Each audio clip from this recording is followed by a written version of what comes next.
ನಮಸ್ಕಾರ. CBS news ವಾರ್ತೆಗಳಿಗೆ ಸ್ವಾಗತ. ವಾರ್ತೆಗಳ ವಿವರ. ಗಂಗಾವತಿ ಪ್ರಭಾವಿಗಳ ಒತ್ತಡಕ್ಕೆ ಮಣಿದು ನ್ಯಾಯಬೆಲೆ ಅಂಗಡಿ ಮಾಲೀಕರು ಪಡಿತರ ವಿತರಕರ ಸಂಘದಿಂದ ಪತ್ರಿಕಾಗೋಷ್ಠಿ ಹಲವು ಅನುಮಾನಗಳಿಗೆ ಎಡೆಮಾಡಿ ಕೊಟ್ಟಿದೆ. ಸರ್ಕಾರಿ ನ್ಯಾಯಬೆಲೆ ಅಂಗಡಿ ಎಂಬ ಚಲನಚಿತ್ರ ಬಿಡುಗಡೆ. ಈ ಹಿನ್ನೆಲೆಯಲ್ಲಿ ನ್ಯಾಯಬೆಲೆ ಅಂಗಡಿ ಮಾಲೀಕರ ಟಿಕೆಟ್ ಖರೀದಿಸುವಂತೆ ಅಧಿಕಾರಿಗಳಿಂದಲೇ ಯಾವುದೋ ಒತ್ತಡ ಏರಿಲ್ಲ ಎಂದು ಪಡಿತರ ವಿತರಕರ ಸಂಘದ ತಾಲೂಕು ಅಧ್ಯಕ್ಷರಾದ ಮಂಜುನಾಥ್ ಅವರು ನಮ್ಮ ಸಿಬಿಎಸ್ ಪ್ರತಿನಿಧಿಯೊಂದಿಗೆ ಮಾತನಾಡುತ್ತಾ ಸ್ಪಷ್ಟಪಡಿಸಿದರು.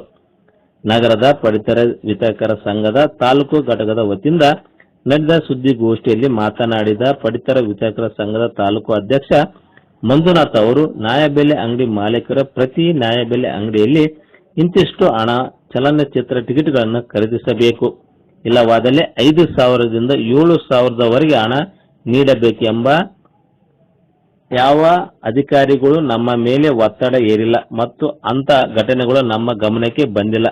ಅದಕ್ಕೆ ನಾವು ಖಂಡಿಸುತ್ತೇವೆ ಎಂದು ತಿಳಿಸಿದರು. ಅಂತ ಅಧಿಕಾರಿಗಳ ವಿರುದ್ಧ ಕ್ರಮ ತೆಗೆದುಕೊಳ್ಳಲು ನಮ್ಮ ರಾಜ್ಯಾಧ್ಯಕ್ಷರಿಗೆ ಮನವಿ ಮಾಡುತ್ತೇವೆ ಎಂದು ಇದೇ ಸಂದರ್ಭದಲ್ಲಿ ಸ್ಪಷ್ಟಪಡಿಸಿದರು. ಆದರೆ ಸುದ್ದಿಗೋಷ್ಠಿ ಮುಗಿದ ನಂತರ ಸರ್ಕಾರಿ ನ್ಯಾಯಬೆಲೆ ಅಂಗಡಿ ಮಾಲೀಕರ ನಡುವೆ ಗುಸುಗುಸು ಚರ್ಚೆ ಶುರುವಾಯಿತು. ಹೌದು, ಅಧಿಕಾರಿಗಳು ನಮಗೆ ಟಾರ್ಗೆಟ್ ನೀಡಿದ್ದು ಸತ್ಯ. ಪತ್ರಿಕೆಗಳಲ್ಲಿ ಸುದ್ದಿ ಪ್ರಸಾರವಾಗಿದ್ದು ಸತ್ಯವೇ ಇದೆ. ಈಗಾಗಲೇ 8ರಿಂದ 10 ನ್ಯಾಯಬೆಲೆ ಅಂಗಡಿಗಳ ಅಧಿಕಾರಿಗಳು ದುಡ್ಡು ತೆಗೆದುಕೊಂಡಿದ್ದಾರೆ ಎಂದು ಗುಸುಗುಸು ಚರ್ಚೆ ನಡೆಯುವ ಸಂದರ್ಭದಲ್ಲಿ ನಮಗೆ ಮಾಹಿತಿ ಲಭ್ಯವಾಗಿದೆ. ನಮ್ಮ ಪಡಿತರ ವಿತರಕರ ಸಂಘದ ಅಧ್ಯಕ್ಷರು ಯಾರು ಒತ್ತಡಕ್ಕೆ ಮಣಿಯಬಾರದು ಎಂಬ ತಾಲೂಕು ಅಧ್ಯಕ್ಷ ವಿರುದ್ಧ ನ್ಯಾಯಬೆಲೆ ಅಂಗಡಿ ಮಾಲೀಕರು ಬೇಸರ ವ್ಯಕ್ತಪಡಿಸಿದ್ದಾರೆ. ಇತ್ತೀಚೆಗೆ ಸರ್ಕಾರಿ ನ್ಯಾಯಬೆಲೆ ಅಂಗಡಿ ಚಲನಚಿತ್ರಕ್ಕೆ ಸಂಬಂಧಿಸಿದಂತೆ ನ್ಯಾಯಬೆಲೆ ಅಂಗಡಿ ಮಾಲೀಕರಿಗೆ ಟಿಕೆಟ್ ಖರೀದಿಸಲು ಟಾರ್ಗೆಟ್ ನೀಡಲಾಗಿದೆ ಎಂಬ ಆರೋಪವು ಕುರಿತು ಈ ಹಿಂದೆ ಹಲವು ಪತ್ರಿಕೆ ಮತ್ತು ಸುದ್ದಿ ಪ್ರಸಾರದಲ್ಲಿ ಪ್ರಸಾರ ಮಾಡಲಾಗಿತ್ತು. ಈ ಹಿನ್ನೆಲೆಯಲ್ಲಿ ನಡೆದಿರುವ ಈ ಸುದ್ದಿಗೋಷ್ಠಿ ಇಂದಿಗೆ ಹಲವು ಚರ್ಚೆಗೆ ಹಾಗೂ ಅನುಮಾನಗಳಿಗೆ ಕಾರಣವಾಗಿದೆ. ಈ ಸುದ್ದಿಗೋಷ್ಠಿ ಸ್ವಯಂ ಪ್ರೇರಿತವಾಗಿ ನಡೆದಿರುವುದೋ ಅಥವಾ ಯಾರಿಗಾದರೂ ಪ್ರಭಾವಿಗಳ ಒತ್ತಡದಿಂದ ನಡೆದಿದೆಯೋ ಗೊತ್ತಾಗುತ್ತಿಲ್ಲ ಎಂಬ ಪ್ರಶ್ನೆ ನ್ಯಾಯಬೆಲೆ ಅಂಗಡಿ ಮಾಲೀಕರಿಗೂ ವಲಯಗಳಲ್ಲಿ ಕೇಳಿ ಬರುತ್ತಿದೆ. ಈ ಹಿಂದೆ ಆರೋಪಗಳನ್ನು ಸಂಪೂರ್ಣವಾಗಿ ತಳ್ಳಿ ಹಾಕಿರುವ ಉದ್ದೇಶದಿಂದಲೇ ಈ ಸುದ್ದಿಗೋಷ್ಠಿ ನಡೆಸಲಾಗಿದೆ ಎಂಬ ಚರ್ಚೆ ನಡೆಯುತ್ತಿದೆ. ಆದರೆ ನ್ಯಾಯಬೆಲೆ ಅಂಗಡಿ ಮಾಲೀಕರ ಮೇಲೆ ಪ್ರಭಾವಿಗಳ ಒತ್ತಡ ಹೇರಿದ್ದಾರೆ ಎಂಬುದಕ್ಕೆ ಯಾವುದೇ ದೃಢವಾದ ದಾಖಲೆಗಳು ಅಥವಾ ಅಧಿಕೃತ ಸಾಕ್ಷಿಗಳು ಬಹಿರಂಗವಾಗಿಲ್ಲ. ಹೀಗಾಗಿ ಸುದ್ದಿಗೋಷ್ಠಿಯಲ್ಲಿ ಈ ಹಿಂದಿನ ನೈಜ ಕಾರಣವೆಂದು ಎಂಬುದು ಮುಂದಿನ ದಿನಗಳಲ್ಲಿ ಸ್ಪಷ್ಟವಾಗುತ್ತವೆ. ಒಟ್ಟಿನಲ್ಲಿ ಸರ್ಕಾರಿ ನ್ಯಾಯಬೆಲೆ ಅಂಗಡಿ ಚಲನಚಿತ್ರದ ಟಿಕೆಟ್ ಖರೀದಿಸಿ ವಿಚಾರದಲ್ಲಿ ಕೇಳಿ ಬಂದಿದೆ ಆರೋಪ ಹಾಗೂ ಇಂದಿಗೂ ನ್ಯಾಯಬೆಲೆ ಅಂಗಡಿ ಮಾಲೀಕರು ನೀಡಿರುವ ಸ್ಪಷ್ಟೀಕರಣದ ನಡುವೆ ಉಂಟಾಗಿರುವ ಗೊಂದಲಕ್ಕೆ ಸಂಬಂಧಪಟ್ಟ ಅಧಿಕಾರಿಗಳು ಹಾಗೂ ಪಡಿತರ ವಿತರಕರ ಸಂಘವೇ ಹಾಗೂ ಎಲ್ಲ ನಮ್ಮ ಪಡಿತರ ವಿತರಕ ಬಾಂಧವರೇ,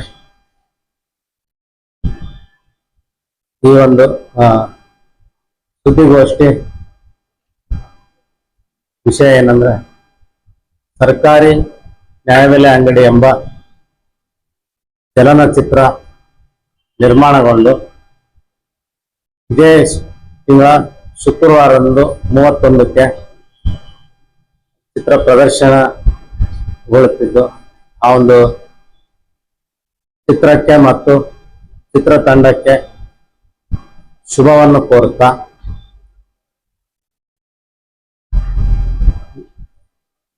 ಒಂದು ಚಲನಚಿತ್ರದ ಒಂದು ವಿಷಯ ಏನಂದ್ರೆ, ನಮ್ಮ ರಾಜ್ಯಾಧ್ಯಕ್ಷರಾದಂತ ಟಿ ಕೃಷ್ಣಪ್ಪ ಇವರು ಸುಮಾರು ಒಂದು 25 ವರ್ಷದಿಂದ ಈ ಒಂದು ನ್ಯಾಯಬೆಲೆ ಅಂಗಡಿಯಲ್ಲಿ ಏನು ಅಂಗಡಿ ಮಾಲೀಕರು ಮತ್ತು ಅದರ ವಿತರಕರು ಏನು ಕುಂದು ಕೊರತೆಗಳಿದಾವೆ ಅದನ್ನ ಬಹಳಷ್ಟು ಈ ಯಾರಾದರೂ ಫಲಾನುಭವಿಗಳು ನಿಧನ ಹೊಂದಿದಾಗ ಅನುಕಂಪದ ಆಧಾರದ ಮೇಲೆ ಒಂದು ಪ್ರಾಧಿಕಾರ ಮಾಡಬೇಕಾದ್ರೆ ಏನ್ ತೊಂದರೆ ಇದಾವ. ಆಮೇಲೆ ಕರೋನಾ ಸಂದರ್ಭದಲ್ಲಿ ಇಡೀ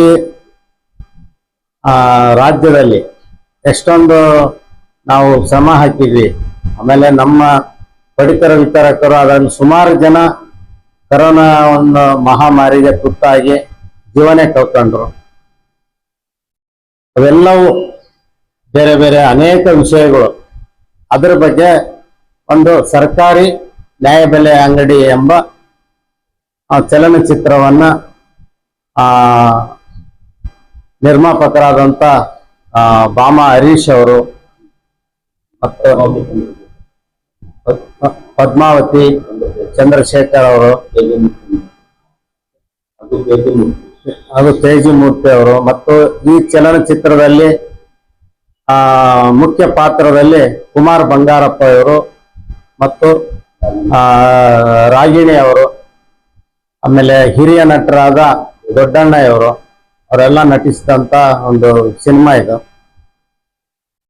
ಅದಕ್ಕೆ ಈ ಒಂದು ಚಲನಚಿತ್ರ ಎಲ್ಲರೂ ಪಡಿತರದಾರರು ಏನಿದ್ದಾರೆ ಅವರೆಲ್ಲರೂ ನೋಡಿ ಚಲನಚಿತ್ರವನ್ನು ಯಶಸ್ವಿಗೊಳಿಸ್ಬೇಕು. ಯಾಕಂದ್ರೆ ಇದರಲ್ಲಿ ಅನೇಕ ವಿಷಯಗಳು ಅದಾವೆ. ಇವತ್ತು ಕೇಂದ್ರ ಸರ್ಕಾರ ಪ್ರಧಾನ ಮಂತ್ರಿ ಗರೀಬ್ ಕಲ್ಯಾಣ ಯೋಜನೆಯಲ್ಲಿ 5 kg ಅಕ್ಕಿ ಕೊಡುತ್ತೆ. ಆಮೇಲೆ ರಾಜ್ಯ ಸರ್ಕಾರ 5 kg ಅಕ್ಕಿ ಕೊಡುತ್ತೆ ಅನ್ನಭಾಗ್ಯ ಇದರಲ್ಲಿ. ಈ ಒಂದು ಚಿತ್ರಕ್ಕೆ ಮಾಜಿ ಮುಖ್ಯಮಂತ್ರಿಗಳಾದ ಸನ್ಮಾನ್ಯ ಶ್ರೀ ಸಿದ್ದರಾಮಯ್ಯನವರು ಚಿತ್ರೀಕರಣ ಪ್ರಾರಂಭಗೊಳ್ಳಲು ಉದ್ಘಾಟಕರಾಗಿದ್ರು. ಮತ್ತೆ ಈಗ ಸನ್ಮಾನ್ಯ ಆಹಾರ ಸಚಿವರಾದ KH ಮುನಿಯಪ್ಪ ಅವರು ಈ ಒಂದು ಚಲನಚಿತ್ರ ಚೆನ್ನಾಗಿ ರೂಪುಗೊಂಡದ, ಇದನ್ನ ಎಲ್ಲರೂ ನೋಡ್ಲಿ, ಎಲ್ಲ ಇಡೀ ಚಿತ್ರತಂಡಕ್ಕೆ ಶುಭವಾಗಲಿ ಅಂತ ಮೊನ್ನೆ ಅವರೆಲ್ಲ ಶುಭ ಹಾರೈಸಿದ್ದಾರೆ. ಬಹಳಷ್ಟು ಇದು ಒಂದು ವಿಶೇಷವಾದಂತ ಒಂದು ಚಿತ್ರ. ಇದರಲ್ಲಿ ಅನೇಕ ವಿಷಯಗಳು ಎಲ್ಲ ತಾವು ಮಾಧ್ಯಮದ ಸ್ನೇಹಿತರು ಎಲ್ಲರೂ ಈ ಒಂದು ಸಿನಿಮಾ ನೋಡಿ ಇದನ್ನ ಯಶಸ್ಸುಗೊಳಿಸ್ಬೇಕಂತೇಳಿ ವಿನಯಪೂರ್ವಕವಾಗಿ ತಮ್ಮಲ್ಲಿ ಕೋರುತ್ತಾ, ಇನ್ನು ಈ ಚಲನಚಿತ್ರಕ್ಕೆ ಸಂಬಂಧಪಟ್ಟಾಗ ಟಿಕೆಟ್ಗಳ ಮಾರಾಟ ಬಗ್ಗೆ ಒಂದು ಗೊಂದಲ ಸೃಷ್ಟಿಯಾಗಿದೆ. ಏನು ಗೊಂದಲ ಅಂದ್ರೆ, ನಿನ್ನೆ ಕೆಲವು ಮಾಧ್ಯಮ ಸ್ನೇಹಿತರು ಫೋನ್ ಮಾಡಿದ್ರು. ಆಮೇಲೆ ಇಲ್ಲ ನೀವೆಲ್ಲ ನ್ಯಾಯಬೆಲೆ ಅಂಗಡಿಯಲ್ಲಿ ಸಿನಿಮಾ ಒತ್ತಾಯ ಮಾಡ್ತಿದ್ರಿ ಅಂತೆ ಟಿಕೆಟ್ಗಳು ತಗೊಳ್ಳಿಕ್ಕೆ, ಪಡಿತರದಾರರಿಗೆ ಪಡಿತರ ಬೇಕು ಅಂದ್ರೆ ನೀವು ಟಿಕೆಟ್ ತಗೋಬೇಕಂತ ಕಂಡೀಷನ್ ಮಾಡ್ತಿದ್ರಿ ಅಂತ ಹಂಗಂತ ಫೋನ್ ಮಾಡಿದ್ರು. ಆ ತರ ಯಾರು ನಾವು ಮಾಡ್ತಾ ಇಲ್ಲ, ಆ ತರ ಯಾರು ನಾವು ಮಾಡ್ತಾ ಇಲ್ಲ. ನಮ್ಮ ಸಂಘದ ಎಲ್ಲಾ ವಿತರಕರಿಗೆ ನಾವೇನ್ ಹೇಳಿದ್ವಿ ಅಂದ್ರೆ, ಇದು ಚಲನಚಿತ್ರ ನಮಗೆ ಸಂಬಂಧಪಟ್ಟಿದ್ದು ಇರೋದ್ರಲ್ಲಿಂದ ನಾವೇ ಸ್ವತಃ ಇಂತಿಷ್ಟು ಟಿಕೆಟ್ ಅಂತೇಳಿ ನಮ್ಮ ಮನೆಯಲ್ಲಿ ಅಣ್ಣ ತಮ್ಮಂದ್ರು ನಮ್ ಬಿಗ್ರು ಅಂತೇಳಿ ಒಂದು 15, 20, 25 ಈ ತರ ನಿಮ್ ಇದರಲ್ಲೇ ಕುಟುಂಬ ಸದಸ್ಯರಿಗೆ ಟಿಕೆಟ್ಗಳನ್ನು ತಗೊಂಡು ಅವ್ರಿಗೆ ಸಿನಿಮಾ ನೋಡಕ್ಕ ಇದನ್ನ ಮಾಡ್ರಿ ಅಂತೇಳಿ ನಾವೆಲ್ಲ ಹೇಳ್ಕೊಂಡಿವಿ. ಆ ಪ್ರಕಾರವಾಗಿ ನಮ್ಮವರೆಲ್ಲ ಟಿಕೆಟ್ ತಮ್ಗೆ ಎಷ್ಟು ಬೇಕೋ ಅಷ್ಟು ಟಿಕೆಟ್ಗಳು ತಗೊಂಡು ಅವ್ರ ಕುಟುಂಬ ಸದಸ್ಯರಿಗೆ ಹಂಚ್ತಾ ಇದಾರೆ. ಯಾರು ನಮ್ಮ ಕೆಲವು ಸ್ನೇಹಿತರು ಅವ್ರಿಗೆ ಬೇಕಾದಂತ ಫಲಾನುಭವಿಗೆ ಕೊಟ್ಟಾರೆ, ಅಂದ್ರೆ ಅದನ್ನ ಫ್ರೀಯಾಗಿ ಕೊಟ್ಟಾರ, ಅವರು ಮಾರಾಟ ಮಾಡಿಲ್ಲ.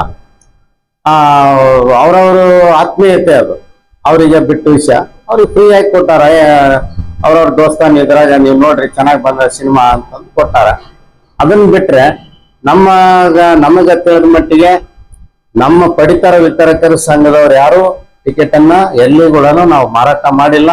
ಆ ಮಾರಾಟ ಮಾಡೋದನ್ನ ನಾವು ನಮ್ಮ ಪಡಿತರ ವಿತರಕರ ಸಂಘ ಅದನ್ನ ಖಂಡನೆ ಮಾಡುತ್ತೆ, ಅದು ತಪ್ಪು. ಆ ತರ ಯಾರಿಗಾದ್ರೂ ಎಲ್ಲಿಯಾದ್ರೂ ಟಿಕೆಟ್ಗಳು ಮಾರಾಟ ಮಾಡ್ತಾರೋ ಯಾವ್ದಾದ್ರು ನ್ಯಾಯಬೆಲೆ ಅಂಗಡಿಯಲ್ಲಿ ಅಂತಂದ್ರೆ ಖಂಡಿತ ಅವ್ರ ಮೇಲೆ ಕಾನೂನು ಕ್ರಮ ಜರುಗಿಸ್ರಿ. ಅದಕ್ಕೆ ನಾವು ಒತ್ತಾಯ ಮಾಡ್ತೀವಿ. ಯಾಕಂದ್ರೆ ಆ ತರ ಮಾಡೋದ್ರಲ್ಲಿಂದ ಈ ಸಿನಿಮಾ ತೆಗೆದಂತ ಅವರ ಉದ್ದೇಶನೇ ಬುಡ ಮೇಲಾಗತ್ತೆ.